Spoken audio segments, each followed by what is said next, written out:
اس وقت کا حال اور انہیں ابراہیم کے مہمانوں کا حال سنا دو.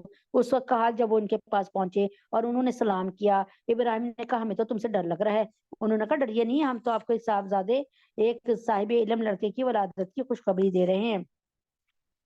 حضرت ابراہیم علیہ السلام ان کو انسان سمجھ کر ان کی مہمانی کے لیے بچڑے کا بنا ہوا گوشت لے کر آئے تھے, لیکن انہوں نے کھانے سے بالکل انکار کر دیا, جو اس علاقے کے رواج کے مطابق اس بات کی علامت تھی کہ یہ کوئی دشمن ہے.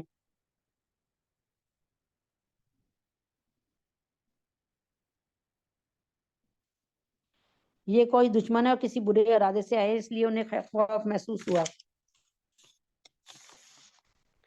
ایک منٹ. بسم اللہ.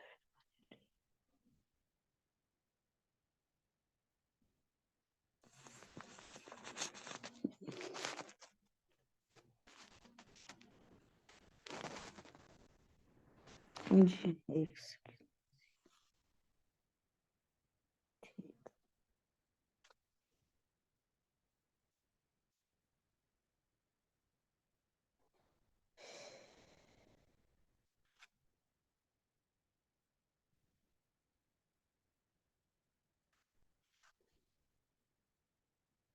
اعوذ باللہ من الشیطان الرجیم. کچھ نیٹ کی پرابلم ہو رہی ہے, معافی چاہتی ہوں.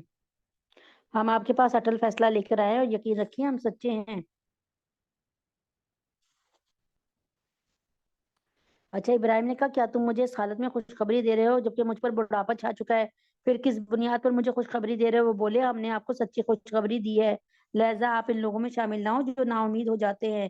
ابراہیم نے کہا اپنے پروردگار کی رحمت سے گمراہوں کے سوا کوئی نا امید کون نا امید ہو سکتا ہے. یعنی اللہ تعالیٰ فرماتے ہیں, اللہ تعالیٰ کے نبی ابراہیم فرما رہے ہیں کہ پروردگار کی رحمت سے یعنی جو گمراہ ہوگا نا وہی اللہ کی رحمت سے نا امید ہوگا.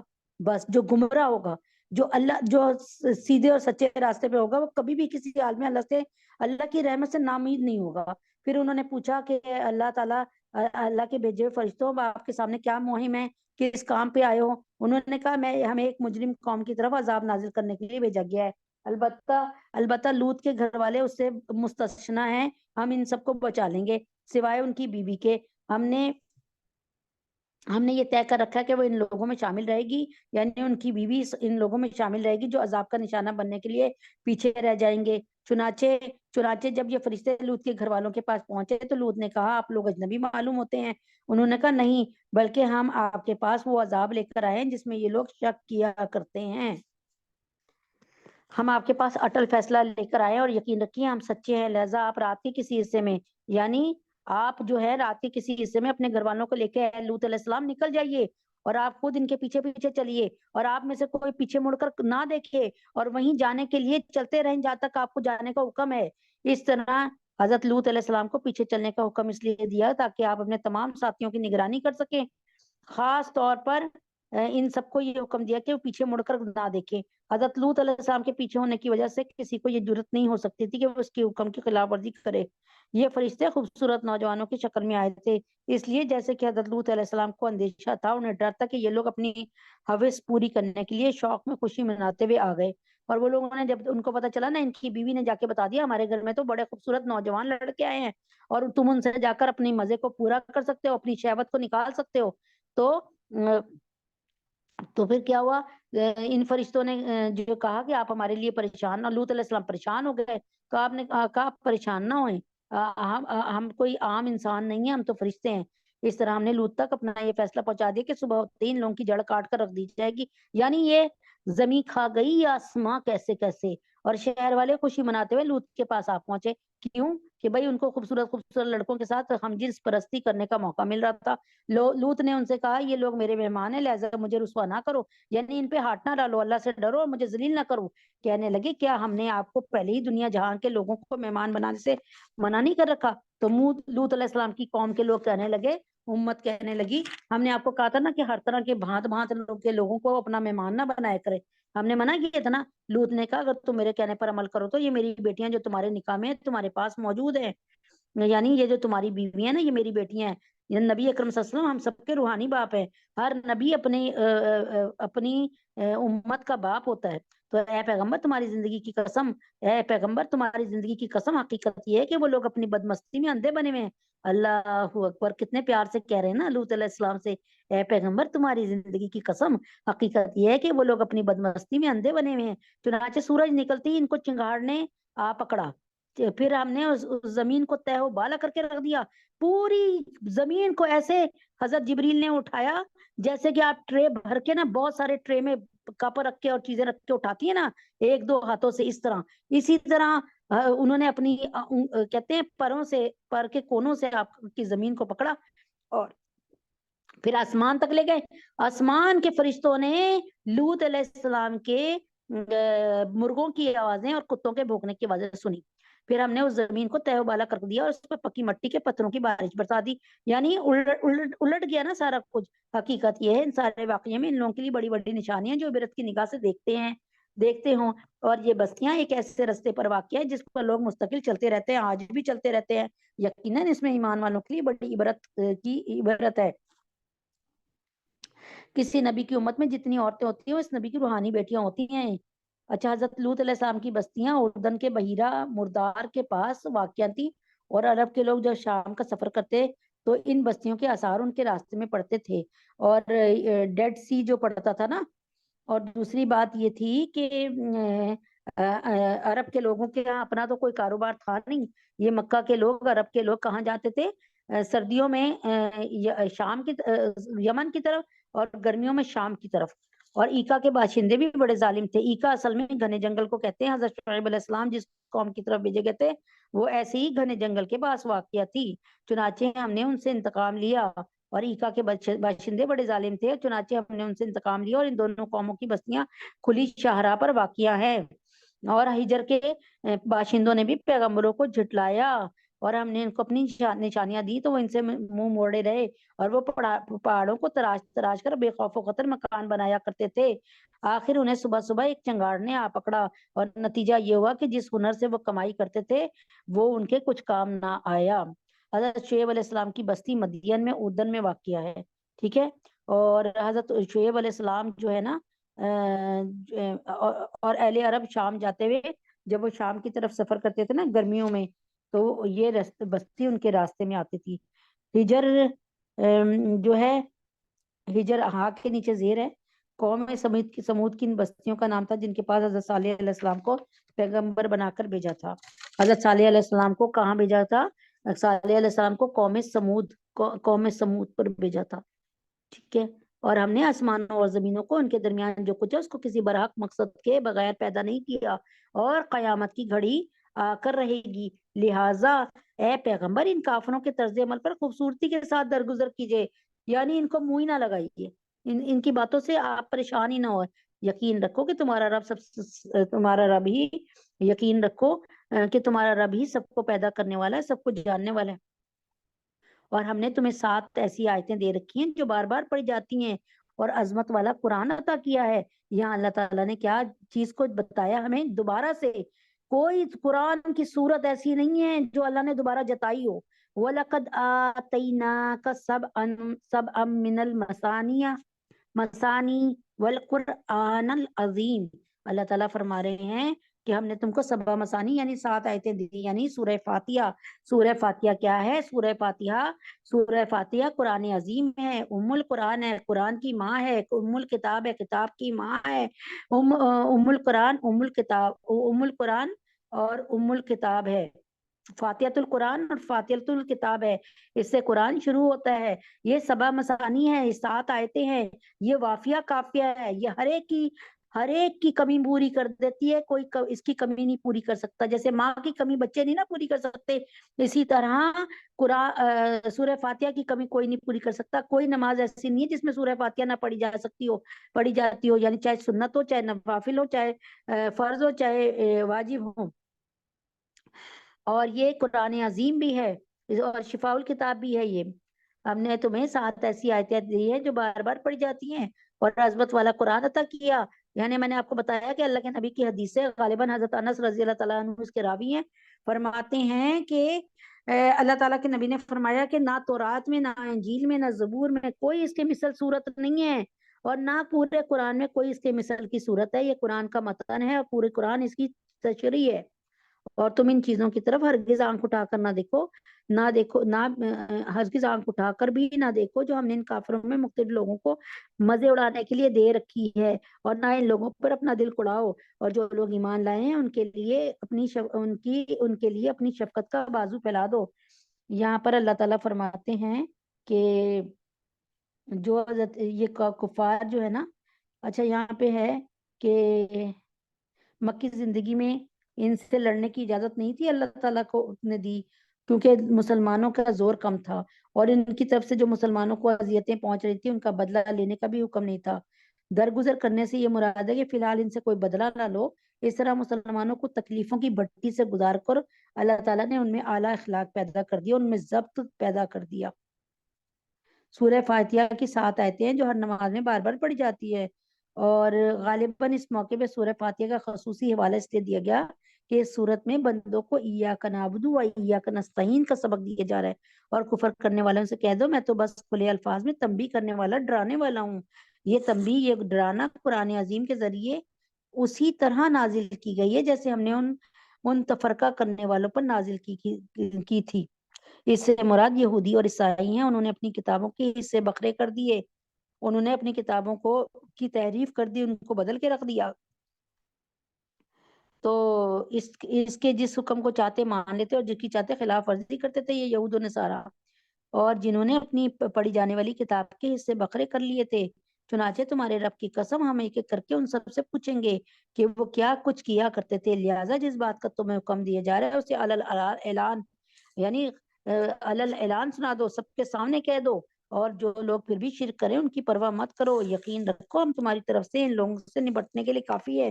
اے محمد مصطفیٰ صلی اللہ علیہ وسلم, حق بات کہنے سے نہ گھبرائیں, ہم آپ کے پاس موجود ہیں, ہم آپ کی حفاظت کے لیے کافی ہیں.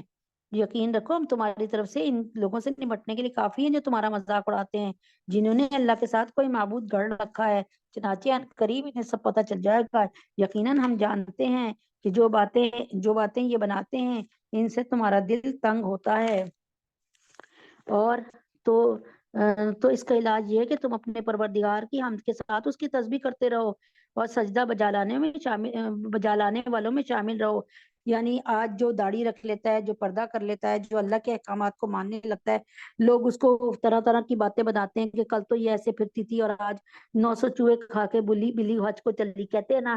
اللہ تعالیٰ فرماتے ہیں جو اللہ کی راہ پہ آ جاتا ہے وہ ثابت قدمی سے اللہ سے چمٹا رہے اور سجدہ کرتے رہے, رکوع کرتا رہے, اللہ کا ذکر کرتا رہے, اور اپنے پروردگار کی عبادت میں لگے کرتے رہو یہاں تک کہ تم پر وہ چیز آ جائے گی جس کا آنا یقینی ہے, یعنی موت. تو اللہ تعالیٰ فرماتے ہیں پھر تم میرے سے ملو گے انشاءاللہ, تمہیں میرے سے وصال ہوگا, یعنی تم سے اور تمہارا اور میرا ملاپ ہوگا. عرب کے مشرکین, سورۃ النحل. عرب کے مشرکین عام طور سے یہ مانتے تھے کہ ان میں سے بیشتر نعمتیں اللہ تعالیٰ کی پیدا کی ہوئی ہیں. اس کے باوجود یہ عقیدہ رکھتے تھے کہ اللہ تعالیٰ کی خدائی میں وہ بت بھی شریک ہے جن کی وہ عبادت کرتے ہیں. لات و عزیٰ منات مل کر اللہ کا کام کرتے ہیں. تو اللہ تعالیٰ فرماتے ہیں سورۃ النحل مکیہ, اللہ تعالیٰ فرماتے ہیں اللہ کا حکم آن پہنچا ہے, لہذا اس کے لیے جلدی نہ مچاؤ. جو شرک یہ لوگ کر رہے ہیں وہ اس سے پاک اور بہت بلند و بالا تر ہے. وہ اپنے حکم سے فرشتوں کو اپنے بندوں میں سے جس پر چاہتا ہے اس زندگی بخشنے والی وحی کے ساتھ اتارتا ہے کہ لوگوں کو آگاہ کر دو کہ میرے سوا کوئی معبود نہیں, لہذا تم مجھے سے ڈرو, کسی اور سے نہیں. جب حضرت صلی اللہ علیہ وسلم کفار سے یہ فرماتے تھے کہ کفر کا نتیجہ اللہ تعالیٰ کے عذاب کی صورت میں ہوگا اور مسلمان غالب آئیں گے, تو وہ مذاق اڑانے کے انداز میں کہا کرتے تھے اگر عذاب آنا ہے تو اللہ تعالیٰ سے کہیے کہ اسے ابھی بھیج دیجئے. کافروں پر آنے والے جس عذاب اور مسلمانوں کے غلبے کی جس خبر کو تم ناممکن سمجھ رہے ہو, وہ اللہ تعالیٰ کا تو اٹل فیصلہ ہے, اور اتنا یقین ہے گویا آن ہی پہنچو.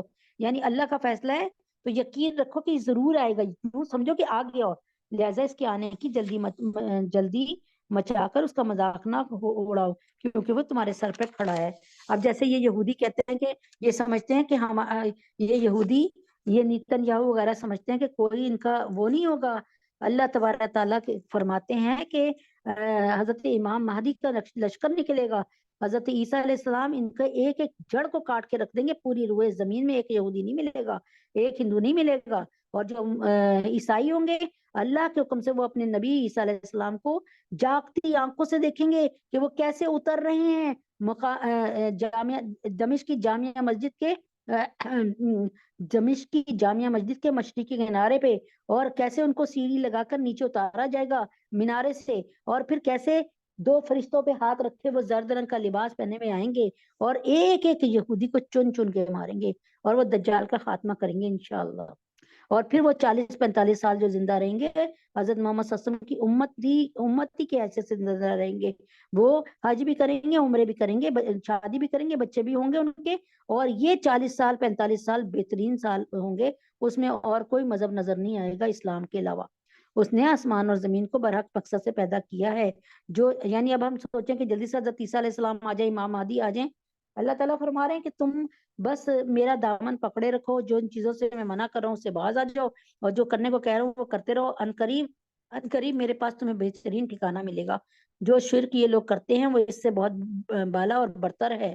اللہ رب العزت اس نے انسان کو نطفے سے پیدا کیا، پھر دیکھتے ہی دیکھتے وہ کھلا جھگڑے پر آمادہ ہو گیا.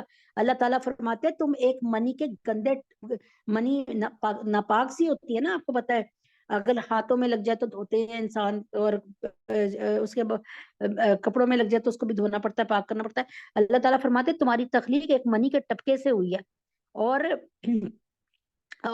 اس کے بعد تم جمع و خون بنے، اس کے بعد تم گوشت کا لوتھڑا اللہ نے تمہیں بنایا، پھر اللہ تعالیٰ نے سما نقصوہا تم میں ہڈیاں چلا دی، اور پھر آج تم کیا کر رہے ہو؟ آج اللہ ہی سے لڑ رہے ہو. پھر دیکھتے دیکھتے وہ کھلا جھگڑے پر آمادہ ہو گیا. اور چوپائے اس نے پیدا کیے جس میں تمہارے لیے سردی سے بچاؤ کا سامان ہے، اور اس کے علاوہ بہت سے فائدے ہیں، اور انہی میں سے تم کھاتے بھی ہو. جب تم انہیں شام کے وقت گھر واپس لاتے ہو اور جب انہیں صبح کو چرانے کے لیے لے جاتے ہو تو ان میں تمہارے لیے خوشنما منظر بھی ہے. یہ تمہارے لیے صبح کا وقت کتنا خوبصورت ہوتا ہے نا، جب یہ مال مویشی ڈنگر لے جاتے ہیں نا کھلانے پلانے کے لیے، سبزہ گاہ ان کو چراگاہ، تو ایسا خوبصورت منظر ہوتا ہے اس وقت. اور یہ تمہارے بوجھ لاد کر ایسے شہر تک لے جاتے ہیں جہاں تم جان جوکھوں میں ڈالے بغیر نہیں پہنچ سکتے تھے.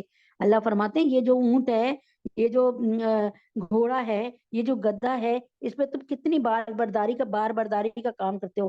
اگر تمہیں اٹھانا پڑتا تو تمہاری ہمت ہی نہ ہوتی. حقیقت یہ ہے کہ تمہارا پروردگار بہت شفیق اور بڑا مہربان ہے. اور گھوڑے، خچر اور گدھے اسی نے پیدا کیے ہیں تاکہ تم ان پر سواری کرو اور وہ زینت کا سامان بنے. اور وہ بہت سی ایسی چیزیں پیدا کرتا ہے جن کا تمہیں علم بھی نہیں ہے، اور سیدھا راستہ دکھانے کی ذمہ داری اللہ رب العزت نے لی ہے. اور بہت سے راستے ٹیڑھے ہیں، اور اگر وہ چاہتا تو تم سب کو سیدھے راستے پر پہنچا بھی دیتا. وہی ہے جس نے، یعنی اللہ تعالیٰ فرماتے ہیں مطلب یہ کہ جس طرح اللہ تعالیٰ نے انسان کو دنیا کے راستے طے کرنے کے لیے یہ سواریاں پیدا کی ہیں، اسی طرح آخرت کا روحانی سفر طے کرنے کے لیے سیدھا راستہ دکھانے کی ذمہ داری بھی لی ہے. کیونکہ لوگوں نے اس کام کے لیے بہت سے ٹیڑھے راستے اختیار کر لیے ہیں. یعنی وہ سمجھتے ہیں کہ ہمارے لات و عزا منات جو ہیں وہ ہمیں جنت میں لے کے جائیں گے. لیکن اللہ تعالیٰ نے ہر دور میں نبی بھیجے، اپنے ہر دور میں نبی بھیجے تاکہ وہ اللہ تعالیٰ سے جوڑتے رہیں، شریعت کا بتاتے رہیں، اللہ کی ناراضگی سے بچنے کے طریقے بتاتے رہیں، اور اللہ کو راضی کرنے کے طریقے بتاتے رہیں.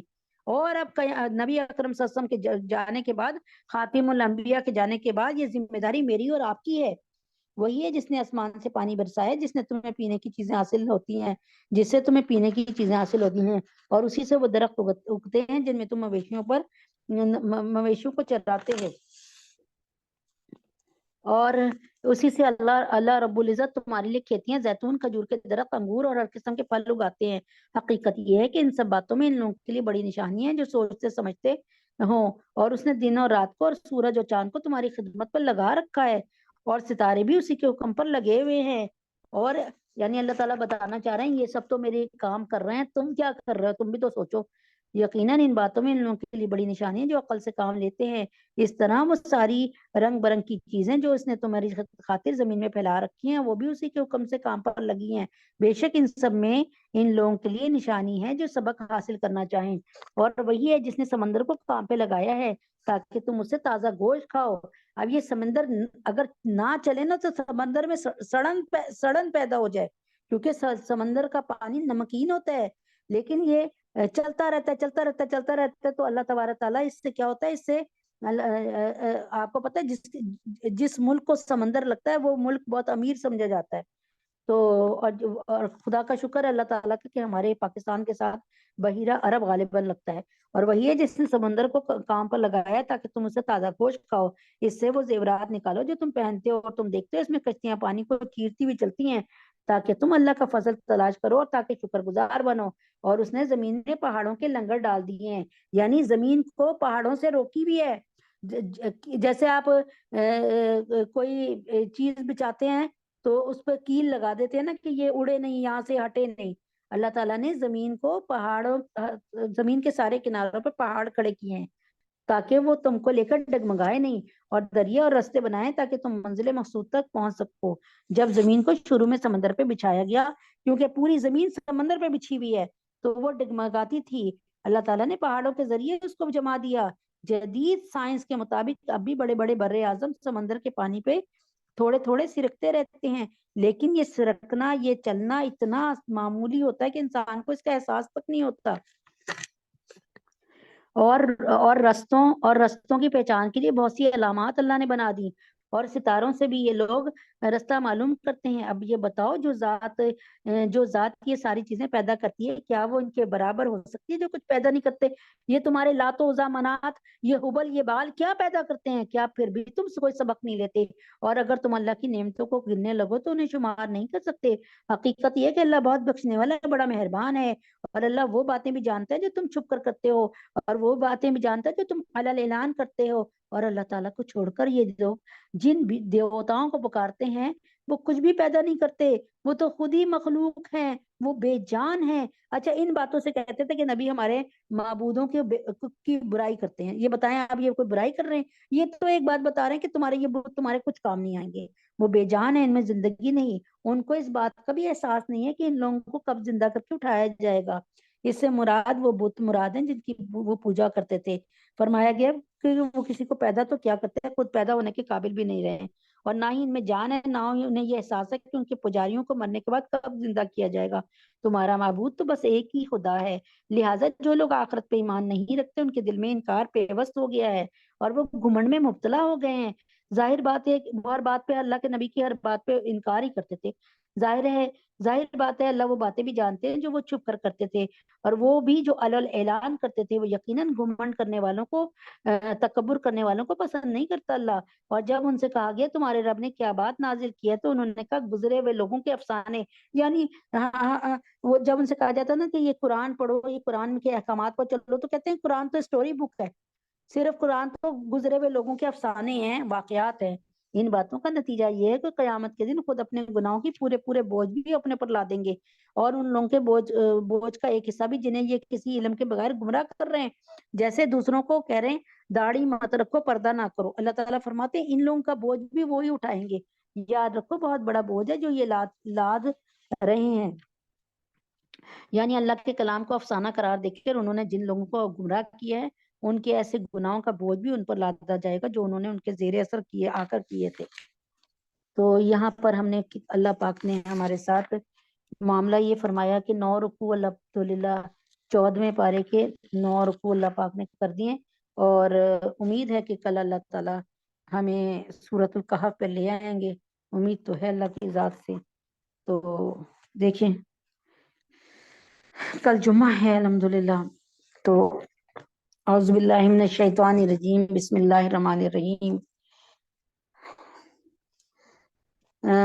اب یہ ہے کہ الحمدللہ رب العالمین, اللہ تعالیٰ نے جب دن بنائے تو اللہ تعالیٰ نے دنوں کی گنتی ایسے لکھی, ایسے رکھی کہ اللہ تبارک تعالیٰ نے دنوں کی ترتیب 12 مہینے, یعنی جب اللہ تعالیٰ نے جب آسمان اور زمین بنائے تو اللہ تعالیٰ نے 12 مہینوں کی ترتیب بنا دی. اللہ تعالیٰ نے جب 12 مہینوں کی ترتیب بنائی تو 4 مہینے اپنے بنا دیے, اور قرآن میں اس بات کا اعلان کر دیا سورہ توبہ میں بھی کہ یہ اور اس کے علاوہ بھی ہوا کہ یہ 4 مہینے میرے ہیں, یہ 4 مہینے میرے ہیں. تو ان میں تم ان 4 مہینوں کا احترام کرو. ان میں سے جو کہ رجب, محرم, رجب اور ذی القعدہ اور ذی الحج, پہلا مہینہ محرم، 7واں مہینہ اور 11واں اور 12واں، اور اس کے بعد اللہ تبارک تعالیٰ کے حکم سے اللہ تبارک تعالیٰ نے یعنی یہ مہینہ جو شعبان المعظم چل رہا ہے، یہ مہینہ آپ جناب صلی اللہ علیہ وسلم کا ہے، یعنی اس میں خوب درود پڑھیں اور ان کے تمام سنتوں کو اپنائیں اور اعمال حسنہ کو، اللہ تعالیٰ کے نبی اکرم صلی اللہ علیہ وسلم کے اخلاق کو اپنائیں، اور حضرت محمد صلی اللہ علیہ وسلم نے جن باتوں سے منع کیا ان باتوں سے منع ہو جائیں، اور جن باتوں کو کرنے کا حکم دیا ان باتوں کو کریں۔ اچھا، اب اس میں یہ ہے کہ بہت سی جگہ، بلکہ کئی جگہ تھوڑا سا اختلاف بھی ہوتا ہے، اور کہا جاتا ہے کہ یہ باتیں جو ہے تھوڑی سی اختلافی باتیں بھی یہ ہو جاتی ہیں، لیکن بات کو میں یوں سمجھاتی ہوں کہ یہ مہینہ، اس کی جو شعبان کا مہینہ ہے، اس میں جو ہے ایک 14ویں اور 15ویں رات، یعنی 14ویں یعنی اتوار کو جب شام ہو جائے گی نا اور مغرب کی نماز، اس دفعہ یعنی پیر کا دن، پیر ہے 15ویں شعبان، تو ہو سکے جتنی آسانی سے ہو سکے آپ عبادت کر لیں، مغرب یعنی اتوار کی مغرب کے بعد سے ہی کوشش کریں وضو میں رہیں، وضو نہیں بھی ہو تو ذکر کریں، جن عبادات میں آپ کا دل لگے خوب عبادات کر لیں، اور جو ہے اس مہینے میں کثرت سے روزے رکھیں۔ اللہ کے نبی اکرم صلی اللہ علیہ وسلم اس مہینے میں، ماں عائشہ فرماتی ہیں کہ روزے رکھتے تھے تو لگتا تھا روزے رکھتے ہی رہیں گے، پھر چھوڑتے تھے تو چھوڑتے ہی رہیں گے، تو پھر رکھنے شروع ہو جاتے تھے، چھوڑتے تھے رکھتے تھے، اور اللہ کے نبی اکرم صلی اللہ علیہ وسلم جو ہے آخری شعبان کے روزوں سے منع کرتے تھے، تاکہ شعبان جو ہے وہ رمضان کا مقدمہ ہے، تو اس لیے کہتے تھے کہ تھوڑا سا فرق بھی تو رہے نا، کہ اور پھر رمضان کے لیے تیاری بھی، طاقت بھی پکڑو، تندرستی بھی ہو جائے، تاکہ خوب اچھی طرح رمضان کے روزے رکھ سکو، تو ہو سکے تو خوب عبادت کریں۔ اور یہ بات کافی ساری حدیثوں سے منقول ہے کہ اس مہینے میں اللہ تبارک تعالیٰ اس کی 14ویں اور 15ویں رات کی شعبان کو پورے سال کے حالات کو مرتب کرتے ہیں کہ کس کے گھر میں بچہ پیدا ہوگا، کس کے گھر میں شادی آئے گی، نکاح ہوگا، کس کے گھر میں فلاں کی موت ہو جائے گی، اور کس کی جو ہے روزگار بڑھ جائے گا، یعنی سارے فیصلے جو ہوتے ہیں علماء دین کہتے ہیں کہ اس مہینے میں اس دن میں، اس رات میں ترتیب پاتے ہیں، اور کہا جاتا ہے کہ اللہ تعالیٰ جو ہے وہ آسمان دنیا میں، یعنی اللہ تبارک تعالیٰ یہ پہلے آسمان دنیا پہ تشریف لے آتے ہیں، اور اس کے بعد پوری رات یہ بات کا اعلان کرتے ہیں، ہے کوئی مجھ سے مانگنے والا، میں اسے بیٹے دے دوں، اس کے روزگار دے دوں، اس کو ہدایت دے دوں، اس کو ایمان کی مضبوطی دے دوں، تو اس میں بعض لوگ بالکل ہی انکار کر دیتے ہیں، لیکن اور کہتے ہیں جی ضعیف حدیثیں ہیں، تو جب ضعیف حدیثوں کی تعداد بڑھ جاتی ہے تو وہ آپس میں مل کر ایک قوی حدیث بن جاتے ہیں، تو ہو سکے تو عبادت کیجئے، اور نبی پاک صلی اللہ علیہ وسلم خود فرماتے تھے کہ میں مطلب جب میرے لیے فیصلہ ہو رہا ہو تو اللہ میں عبادت میں لگا ہوں، ٹھیک ہے۔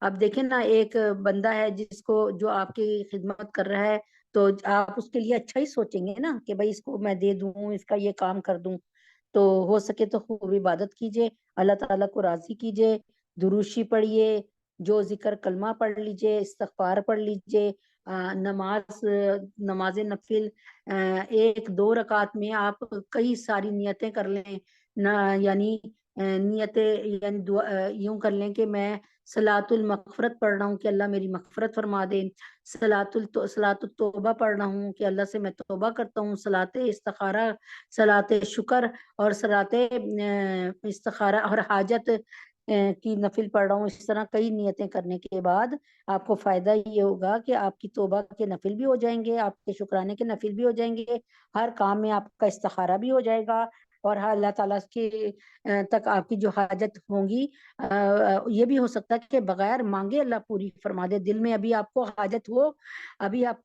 ہوئی اور اللہ نے پوری فرما دی، اور اس کے بعد صلاۃ المغفرت کہ اللہ تعالیٰ ہمارے جو اوپر جا چکے ہیں، ہمارے کسی کے والدین، کسی کے نانا، کسی کے نانی، کسی کے دادا دادی، ان سب کی مغفرت بھی ہو جائے، تو امید ہے کہ آپ بات سمجھ گئی ہوں گی، اور سچے نبیوں کا اقرار ضروری ہے، جھوٹے نبیوں کا انکار ضروری ہے۔ ختم نبوت کی نگری میں چور گھسے، ختم نبوت کی نگری میں چور گھسے، نگری والے ہوں ہوشیار ضروری ہے۔ اچھا، میں آپ سے بتا رہی تھی، میں نے کل بتایا تھا کہ نبی اکرم صلی اللہ علیہ وسلم آخر الزماں ہیں، اور میں نے یہ بھی بتایا تھا کہ نبی پاک صلی اللہ علیہ وسلم نے فرمایا تھا میرے بعد 30 جھوٹے نبی پیدا ہوں گے، مطلب 30 جھوٹے نبی آئیں گے، اور ہر نبی کہے گا میں سچا نبی ہوں۔ نبی اکرم صلی اللہ علیہ وسلم کے دور نبوت میں 4 جھوٹے نبی آئے، جن میں سے سب سے پہلے اسود انسی، جو یمن سے تعلق رکھتا تھا اسود انسی، اس نے بہت جو ہے تکبر کیا اور نبوت کا دعویٰ کیا، اور اس نے مسلمان علاقوں پہ چڑھائی کر کے بہت سے مسلمانوں کو، حکمرانوں کو مار دیا، اور اس نے نبوت کا دعویٰ کیا کہ میں نبی ہوں۔ اس کا ایک گدھا تھا جس کو وہ کہتے تھے سجدہ کرو تو وہ سجدے میں چلا جاتا تھا، اور اس کی وجہ سے اس کو بڑی مقبولیت بھی ملی، اور وہ اسود انسی بہت جو تھا وہ کیا تھا، اسود انسی بہت جو ہے اس کی شہرت ہو چکی تھی، اور لیکن وہ شعبدہ باز تھا، یعنی اس کے پاس موکل تھے، اس پر حملہ کرنا آسان نہیں تھا۔ تو نبی پاک صلی اللہ علیہ وسلم میں کل بتاؤں گی کہ اس کو کیسے مارا گیا۔ ابھی میں یہ بتانا چاہ رہی ہوں کہ نبی اکرم صلی اللہ علیہ وسلم تک کیونکہ ٹائم کم ہے نا، تو نبی پاک صلی اللہ علیہ وسلم تک جب یہ خبر پہنچی کہ اسود انسی مارا گیا ہے، ہلاک ہو گیا، غارت ہو گیا، تو نبی پاک صلی اللہ علیہ وسلم نے بے قرار نبی اکرم صلی اللہ علیہ وسلم کا دنیا سے جانے کا، وصال کا وقت آ گیا، تو نبی اکرم صلی اللہ علیہ وسلم کے پاس جبریل امی حاضر ہوئے۔ فرمایا کیسے آنا ہوا؟ فرمایا اسود انسی ہلاک ہو گیا۔ آپ خوش ہو کر پوچھتے ہیں کس نے اس کو ہلاک کیا؟ فرمایا فیروز دہلوی رضی اللہ تعالی عنہ نے اس کو ہلاک کیا۔ فرمایا فقط فاز فیروز تو یقیناً کامیاب ہو گیا، یعنی اس نے میری ختم نبوت کی حفاظت کی کہ میں آخری نبی ہوں، میرے بعد کوئی نبی نہیں آئے گا، اس عقیدے کی حفاظت کی، اس ٹائٹل کی حفاظت کی، اس بات کی حفاظت کی، اس نے میری عزت کی حفاظت کی۔ اللہ تعالیٰ کے نبی فرماتے ہیں فقط فاز فیروز، کہ فیروز تو یقیناً کامیاب ہو گیا، اس کی کامیابی میں کوئی شبہ نہیں ہے۔ اور پھر فرمایا مبارک خاندان کا مبارک بیٹا، یعنی جو بچہ، جو عورت، جو مرد ختم نبوت کا کام کرے گا اس کا پورا خاندان مبارک ہو جائے گا۔ تو کل انشاءاللہ والعزیز میں یہ بتاؤں گی کہ فیروز دہلوی رضی اللہ تعالیٰ عنہ نے مسلمہ اس کو اسود انسی کو کیسے مارا۔ ہاں کیا کہتے ہیں، یہ انشاءاللہ تعالیٰ اللہ نے چاہا تو میں کل آپ کو سارا کچھ بتا دوں گی اس پہ، ان پہ۔ تو دوسری بات یہ تھی کہ پھر انشاءاللہ تعالیٰ یہ چاروں کا حال جو ہے وہ آہستہ آہستہ کر کے بتا دوں گی۔ تو اللہ تعالیٰ نے ختم نبوت کا ڈنکا دنیا میں اور مقام دنیا میں، یعنی عالم دنیا میں، عالم آخرت میں، عالم برزخ میں، عالم ارواح میں، 4 جگہ اللہ تعالیٰ نے یہ نعرہ لگوایا تھا ختم نبوت کا، اللہ کے نبی کی اللہ پاک کے پیارے نبی صلی اللہ علیہ وسلم کی ختم نبوت کا ڈنکا۔ تو یہ ہے کہ جب قبر میں میت اتاری جائے گی تو منکر نکیر آئیں گے، اور منکر نکیر ان سے پوچھیں گے من ربک کا، ما دینک کا، من نبیک کا، آپ کا رب کون ہے، آپ کا نبی کون ہے، آپ کا دین کیا ہے۔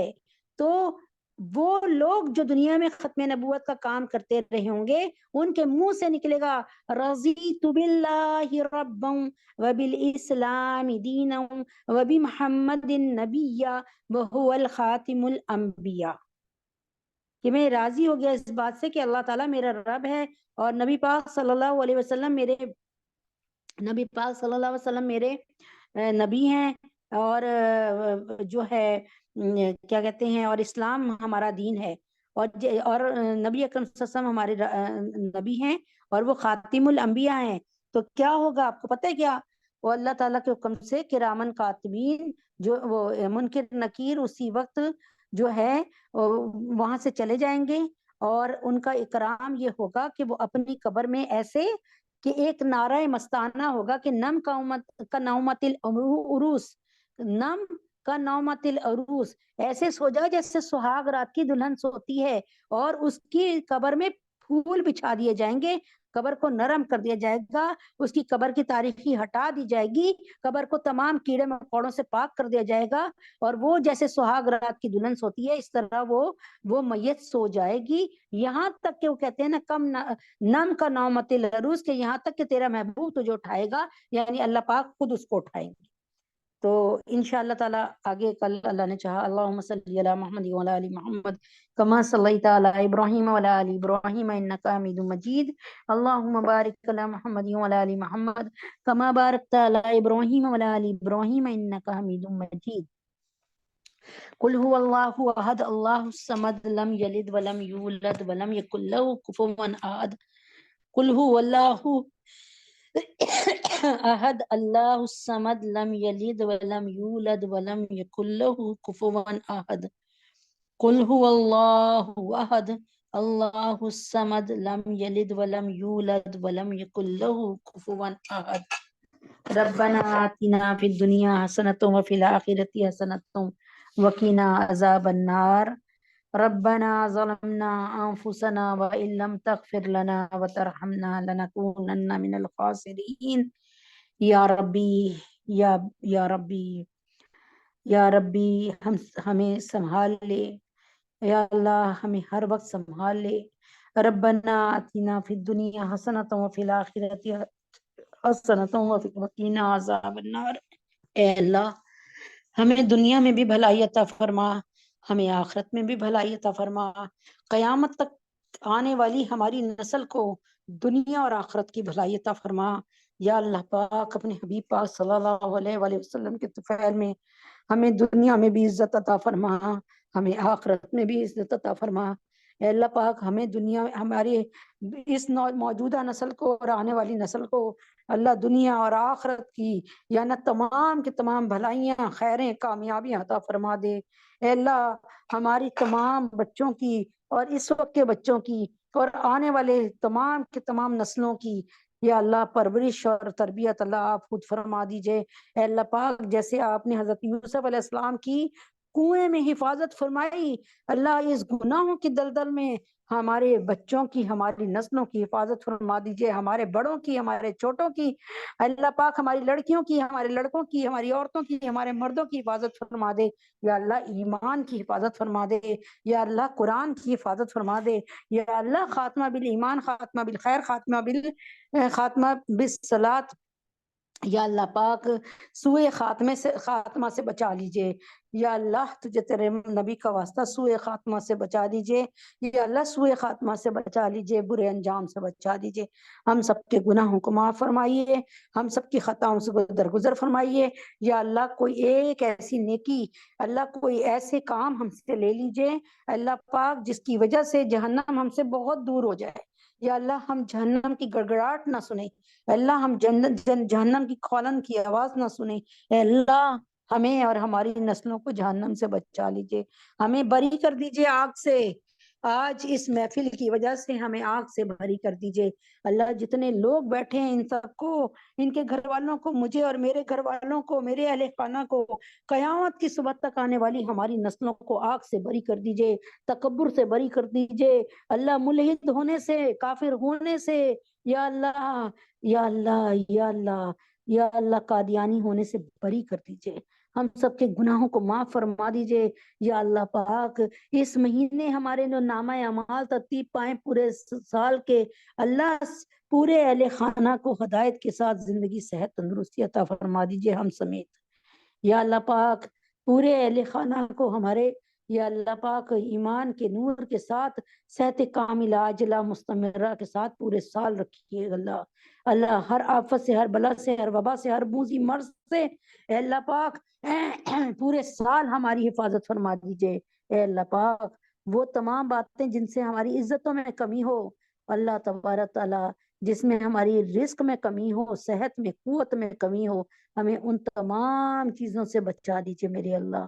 اے اللہ عائشہ، سونیا، رقیہ باجی، ڈاکٹر انم، یا اللہ پاک ان سب کو خدیجہ، سمیرہ، فیصل، ماریہ، انس، فاخرہ، بابر، سنبل اور اہلیہ عمران، ان سب کو نیک نرینہ اولاد عطا فرما دیجئے یا اللہ۔ جو بچیاں گھروں میں ماشاءاللہ سے نکاح کے قابل ہو گئی ہیں، ان کے لیے نیک مقدر والے رشتے عطا فرما دیجئے۔ امت محمدیہ صلی اللہ علیہ وسلم کی تمام بیٹیوں اور بیٹوں کے لیے حفصہ، فاطمہ، جویریہ یا اللہ پاک، حفصہ، فاطمہ، جویریہ، سدرہ، سبحانہ، حفصہ، سجاد، زینب، منتہا، بینی، شفیفہ، بنات سرور، فخر، عبد المتین، سعدیہ، نظام اور اللہ تعالیٰ سدرہ کی تمام جو بہنیں ہیں ان سب کی شادیاں بہترین اور اچھی جگہ جلد فرما دیجئے۔ تمام علماء اسلام یعنی تمام علماء ہند اور اللہ تبارک تعالیٰ مفتی حسن صاحب، تقی عثمانی صاحب، مولانا فضل الرحمان صاحب، مولانا فضل الرحیم صاحب، پیر ذوالفقار نقشبندی صاحب حضرت جی، اللہ تعالیٰ ندیم بھائی، عمیر، نازیہ، اندلیب، اہلیہ حسین، عیشہ، معظم، راجدہ، شمیم، عائشہ، عادل، نرگس، باجی، فضا، نعیم، ان سب کو، ان کے گھر والوں کو اللہ میرے اور جتنے لوگ میرے اور میرے شوہر کے اور جتنے لوگ یہاں بیٹھے ہیں ان کے شوہر کے تمام گھر والوں کو، ہم سب کے اہل خانہ کو، ہم سب کے بھائی بہنوں کو، حقیقی بہن بھائیوں کو، چچا زاد، پھوپھی زاد، خالہ زاد، مامو زاد بہن بھائیوں کو، اللہ سب کو ایمان کے نور کے ساتھ صحت کاملہ عاجلہ مستمرہ عطا فرمائیے۔ دنیا اور آخرت کے ہر امتحان میں 100% نمبروں سے کامیابی عطا فرمائیے یا اللہ۔ ان سب کو، جتنے لوگ بیٹھے ہیں ان کو، اور ڈاکٹر فاطمہ کو، عائشہ کو، عبداللہ کو اور ڈاکٹر ہمنا کو، اللہ دنیا اور آخرت کے ہر امتحان میں ان سب کے بچوں کو بھی اور ان سب کو بھی جو سن رہے ہیں پروگرام، ان سب کو اللہ تبارک تعالیٰ اپنے حبیب پاک صلی اللہ علیہ وسلم کے طفیل میں دنیا اور آخرت کی تمام کامیابیاں، تمام خیریں عطا فرما دیجئے یا اللہ۔ اہلیہ اعظم، اہلیہ رفیق، مفتی ضیاء الدین صاحب، عامر اور بیٹی انم کو اپنا بہترین گھر، اس میں رہنا بسنا، اس میں خوشیاں دیکھنا، سکون کے ساتھ، اطمینان کے ساتھ، عافیت کے ساتھ رہنا بسنا نصیب فرما دیجئے یا اللہ پاک۔ احمد، نعمان، نواز صاحب، محمد عمر اور محسن، ان سب کو بہترین روزگار عطا فرما دیجئے یا اللہ، ان سب کو بہترین روزگار عطا فرما دیجئے۔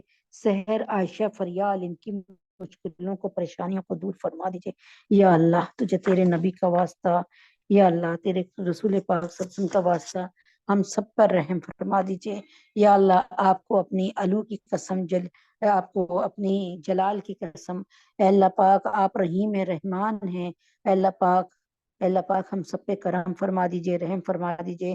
ہماری سب کی دعاؤں کو بارگاہ الہی میں شرف قبولیت عطا فرمائیے یا اللہ پاک۔ اللہم انا نجعلک فی نحورہم ونعوذ بک من شرورہم، اللہم انا نجعلک فی نحورہم ونعوذ بک من شرورہم، اللہم انا نجعلک فی نحورہم ونعوذ بک من شرورہم۔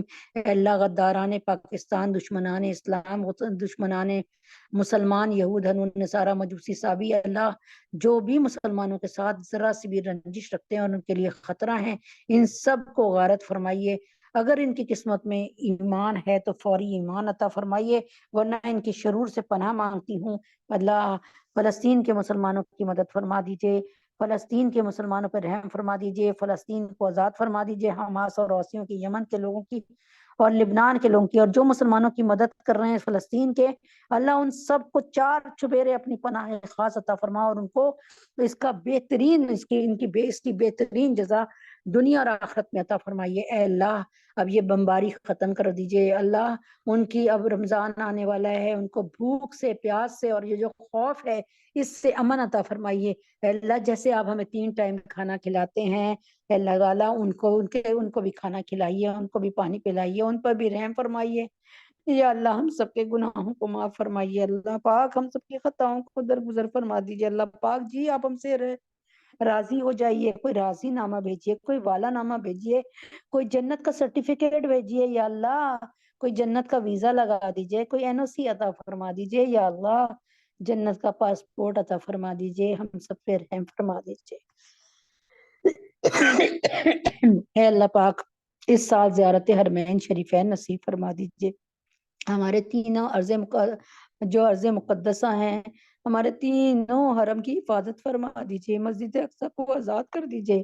وہ دن ہمیں اسی زندگی میں عطا فرمائیے جب ہم مسجد اقصی میں بے خوف نماز پڑھنے والے بن جائیں، وہاں کے رہنے والے باسی یا اللہ مسجد اقصی میں بغیر کسی دباؤ کے نماز پڑھے، اللہ مسجد اقصی کو پر رحم فرما دیجئے، وہاں کے لوگوں پر رحم فرما دیجئے، وہاں کے مسلمانوں پر رحم فرما دیجئے۔ وہ صلی اللہ، یا اللہ پاک رمضان مبارک آ رہا ہے، اس دفعہ کے روزے ایسے ہوں جو ہماری مغفرت کی دلیل بن جائیں، اے اللہ آسان فرمائیے گا، اور بیماروں پہ بھی احسان فرمائیے گا، ضعیفوں پر بھی احسان فرمائیے گا، ان کے روزوں کو رکھنے کی، ان کو روزے رکھنے کی توفیق عطا فرما کے ان کے روزوں کو قبول فرما کر ان کو جنت کا ویزا عطا فرمائیے گا۔ یا اللہ پاک ہم پہ رحم فرمائیے گا، اس پروگرام کو قبول فرما لیجئے، اس میں جتنے بھی لوگ تعاون کر رہے ہیں، معاونین ہیں، ان سب کو اپنی بارگاہ الہی سے اپنی شان کے مطابق جزائے خیر عطا فرمائیے۔ وصلی اللہ تعالی علی خیر خلقہ محمد وعلی آلہ وصحبہ اجمعین برحمتک یا ارحم الراحمین۔ سبحان ربک رب العزت عما یصفون وسلام علی المرسلین والحمد للہ رب العالمین۔ السلام علیکم ورحمۃ اللہ وبرکاتہ۔